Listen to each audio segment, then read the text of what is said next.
The Battle of Youngstown this week coming up. So, Coach, you still a competitor. You still a big-time game coach. What does games like this do for you, for your competitive spirit moving forward? Yeah, I just think, there's very few of those games anymore. Like Right. back when we played, Absolutely. wearing the Letterman coats to the malls and wearing them to the Canfield Fair, and Yeah. representing your area. And you look at kids different, you know what I mean? And this is one of those games. You know, these guys train together, they walk by each other, they're all after the same things, going to the same places, Right. and it's kind of like bragging rights inside Absolutely. the hometown. We've talked about, you play in big games, you have St. Ignatius, you play a team from PA, you got Massillon coming up, but these are the ones when you come back home, Right. no matter what age, you have bragging rights, right? You know about that. I know, the Letterman Bowl. It's a Letterman Bowl. All right, Coach, so when you're looking at Ursuline, when you watch him on film Saturday and Sunday, what are a couple things that stood out to you that could present challenges to your team on Friday? Yeah, I think it starts with two things. One, it's the staff they have. It's a Dan Reardon coached offense. Puts you guys in space and lets his players play. I think that's the other half. He has players. He has guys that can win in space and win one-on-ones. I think his quarterback's playing at a high level. Absolutely. Jack Erickson is playing at a very, very high level. You know about Lynch. You know what he's done. He's a proven back, tough kid, not afraid to tote the ball 30 times a game. So that's always a concern. And then on the other side, they got some players on defense. You know what I mean? Dunlow, I think, is one of the best defensive players in the area. Guys on the outside on both. So it's like when you look at the team, it's just like you're looking in the mirror in terms of styles and what you want to do. So it's definitely one of those games where you got to win all three phases. Absolutely. And you got to be locked in consistently. Absolutely, Coach. And you touched on Jack. Jack's playing some of his best ball of his career right now. So let's stay right there with the quarterbacks. Let's talk about Jack first. You talked about it a little bit, but let's go in depth a little bit, Coach. What are a couple things you see from Jack when you watch film? The biggest thing I see is just look like the game is slowed all the way down for him, Coach. Yeah. So from a coaching perspective, from you guys' perspective, what are some things you see? I think in my 4 years and, seeing tons of good quarterbacks that we've played against, that we've had here, his anticipation on his throws is at an elite level right now. Yep. He's throwing guys open nonstop. The ball is out on time, which makes your decision like, are we going to go get this kid or are we going to drop and play coverage?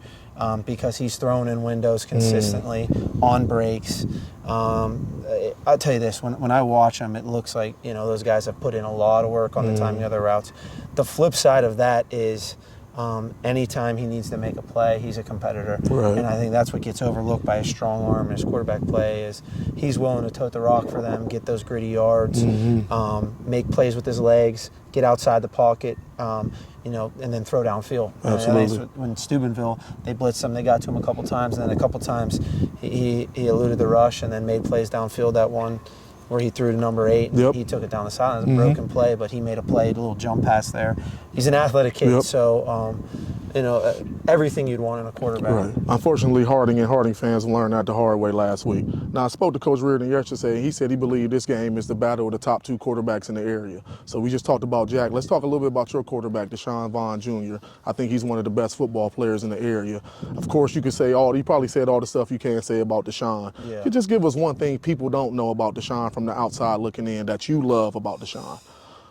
I think when you think of Deshaun Vaughn as a player, or that I love, I think what frustrates me, what you talk about love is you see him, you see the athlete he is, you see the competitor he is, but inside he's a throw-first quarterback. He wants to throw the ball. And there's times where we're like saying, run, go, use your legs.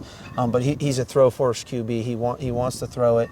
But, I mean, I've said it over and over, just the competitor that he is, the heart that kid has in his chest, the leader, all of that. He really is a kid you rally behind and can lead this team. And I think in crunch time, when he's the guy in the huddle that has command, I'm always confident in that. And that's what I love about him. Any way he can, he's unselfish, whatever it takes to win. He's an old school throwback player. It don't matter if he's scoring, if he's got to throw the ball, if he's got to hand it off. He wants to find ways to win the football game. Just a winner and a gamer, Coach. I got to make you feel good. Okay, let's flip and talk about your defense. To me, again, I think you got one of the top 3 to 5 corners in the state in Davion Pritchard. So a lot of people don't talk about Davion. He seemed like a quiet kid. He don't say much, but his game speaks loud on game night. First time I seen him was a sophomore against Harding. I think he was number 25, had a pick. It made me kind of mad, but I wrote his name down like this kid gonna be pretty good. So let's talk about Davion a little bit because I don't think he get as much love as he deserves, Coach, especially in the area and and definitely in the state of Ohio. Yeah, I think I say it all the time. Like, the kid's put in the work. He's blossomed.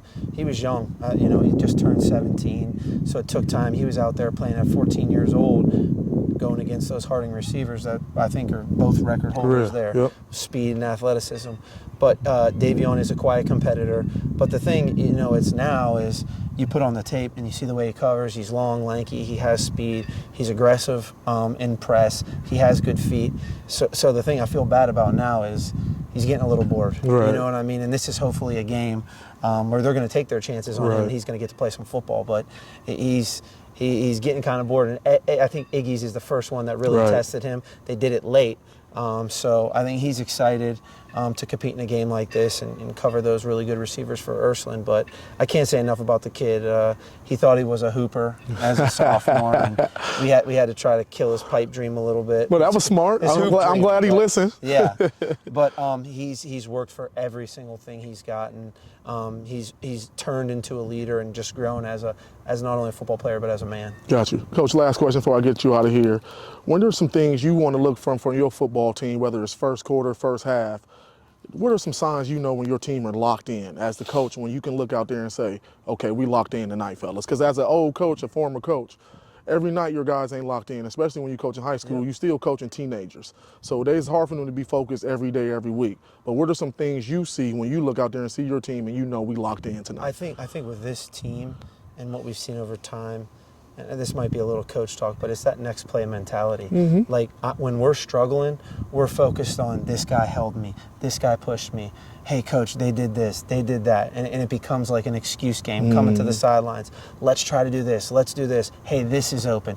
Everybody, and that going back to that St. Ignatius game, there was never any, it was just playing together, playing hard, getting the assignment, then going after and doing the assignment as hard as possible. So I think that's when I know we're really locked in, when we're quiet, when we're not in back and forth, when we're just focused on what we have to do to get the job done.